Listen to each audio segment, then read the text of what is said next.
চারপাশে গাছপালায় ঘেরা এলাকা, টিনের চালে ছোট্ট ঘর, দরজার সামনেই কয়েক জোড়া জুতো, সব মিলিয়ে যেন রহস্যে মোড়া পরিবেশ। প্রথম দেখায় মনে হতে পারে গোপনে চলছে বিস্ফোরক তৈরির কাজ। আমরা বর্তমানে কোনো মাওবাড়ির ডেরায় নয়, বর্তমানে আমরা দাঁড়িয়ে আছি একেবারে বিধানসভা কেন্দ্রের খোদ একেবারে জনবহুল এলাকায়, চারিদিকে জনবসতি, কিন্তু তার মাঝেই এখানে তৈরি হচ্ছে বোম। এই বিধানসভা নির্বাচনের সময়ে এভাবে কেন এই অঞ্চলে বোম তৈরি হচ্ছে জানেন? সেটাই আপনাদের আজকে দেখাবো, এবং তার জন্যই আজকে এই গোপন ডেরায় আমরা হানা দিয়েছি। এখানে তৈরি হচ্ছে বোম, সেই খবর পেয়েই আমরা এসেছি। আসুন দেখবো, সেই জায়গায় ভেতরে ঢুকে দেখবো কিভাবে বোম তৈরি হচ্ছে, আর এই বোম কারা তৈরি করছেন সেই পুরো বিষয়টি আপনাদের জানাবো।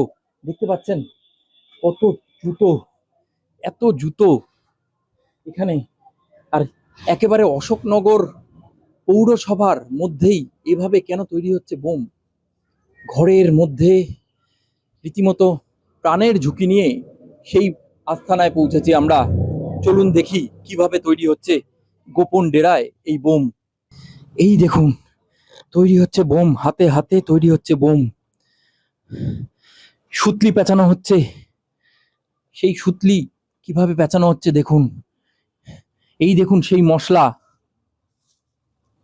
এমা, এখানে তো মাটি, শুধুই মাটি।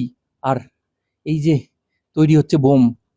কিন্তু কেন তৈরি হচ্ছে এই বোম?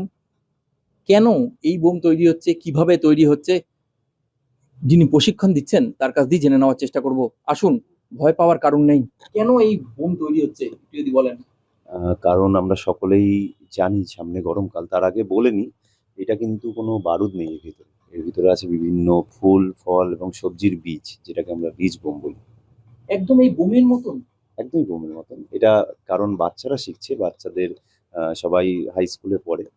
তাদেরকে একটু ইন্টারেস্ট দেওয়ার মতন যে বোম তৈরি করছি, যাতে এটিগুলো মাটিতে পড়ে এগুলো বৃষ্টির জলে গলবে এবং বীজ থেকে অঙ্কুরোদ্গম হবে এবং গাছ। দেখে তো মানুষ ভয় পাবে এরকম। না, ভয় পাওয়ার কিছু নেই এখানে। বাচ্চাদের মধ্যে একটু ইন্টারেস্ট গ্রো করার জন্য এই অভিনব চিন্তা ভাবনাটা আসলো কেন? কারণ আমরা দেখছি বিভিন্নভাবে যে প্রকৃতিকে ধ্বংস করার জন্য গাছপালা কাটা হচ্ছে নির্বিচারে, এবং তার জন্য পৃথিবীর তাপমাত্রাও বৃদ্ধি পাচ্ছে। সেখান থেকে আমরা বাচ্চাদের হাতে আগামী, এরা সবাই আগামীর ভালো মানুষ হবে, কিছু সংস্কার দরকার এবং প্রকৃতির প্রতি কিছু অবদান থাকা দরকার। সেই অভিনব ভাবনা নিয়ে এদের প্রশিক্ষণ দেওয়া হচ্ছে। কি কি বীজ থাকছে এখানে? বিভিন্ন রকম ফুল, ফল, সবজি, বিভিন্ন রকম আছে। করতে গান শিখতে আসে। মানে গানের স্কুলেই হ্যাঁ, অবশ্যই। শুধুমাত্র আমার যেটা মনে হয়, একজন এরা প্রত্যেকেই আগামী শিল্পী হয়ে উঠবে, এবং যারা শিল্পর সঙ্গে যুক্ত তাদের সমাজের প্রতি কিছুটা দায়বদ্ধতা আছে। সেই থেকেই এই প্রকল্প। এখানে কতজন মোটামুটি এই কাজে মানে আপনি শেখাচ্ছেন? এখানে আছে কম করে 50 থেকে 60 জন, কিন্তু আজকে কিছুটা সীমিত সংখ্যক এসছে, যেহেতু আজকে ওদের এই প্রশিক্ষণটা দেওয়া হচ্ছে। একদম হাই স্কুলে যারা পড়ে 7, 8 বা 6, তাদেরকে নিয়েই করানো হচ্ছে। এই বোমগুলো কোথায় ফেলা হবে?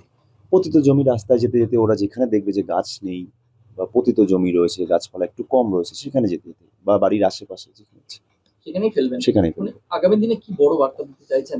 একটি, যে আপনারা সকলে মিলে গাছ লাগান ও সবুজায়নে নজর দিন।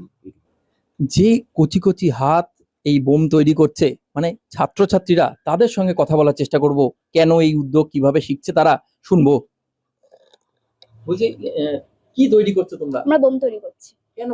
যে যানবাহন বৃদ্ধি পাচ্ছে, সেভাবে ওজোন স্তর ক্ষয় হচ্ছে এবং তার জন্য খুব গরম উৎপন্ন হচ্ছে, এবং তার জন্য আমরা গাছ যেভাবে ধ্বংস করা হচ্ছে, তার জন্য আমরা বীজ বোম বানাচ্ছি সব জায়গায় ফেলানোর জন্য, যেখানে গাছ উৎপন্ন হবে এবং ঠান্ডা প্রকৃতি হবে। এগুলো বানানো মানে কিভাবে বানাচ্ছো সেটা শেখালো কে? আমাদের শিক্ষক দেবজ্যোতি আচার্যজি, আমাদের গানের টিচার। এতে ভয় লাগছে না কোনো বোম বানাতে? না তো। এটা আনন্দের বোম বানাচ্ছো? হ্যাঁ। আচ্ছা, তোমরা কতজন মিলে শিখছো? বন্ধু বান্ধবরা আছে এখানে? এখানে প্রায় 8-10 জন। মানে এটা গানের ক্লাসে এসেই শেখো? হ্যাঁ।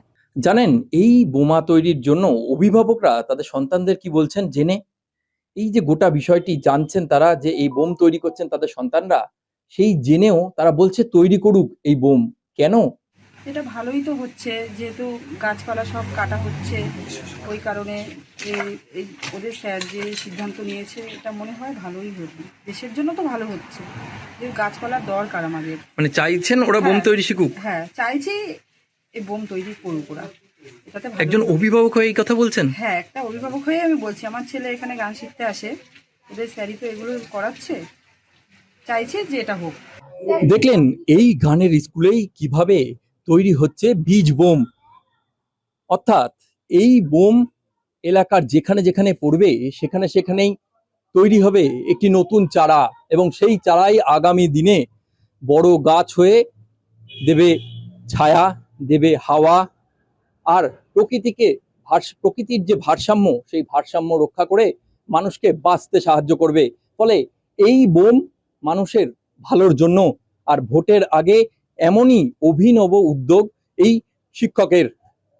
উত্তর চব্বিশ পরগনা থেকে রুদ্রনারায়ণ রায়, লোকাল 18 বাংলা।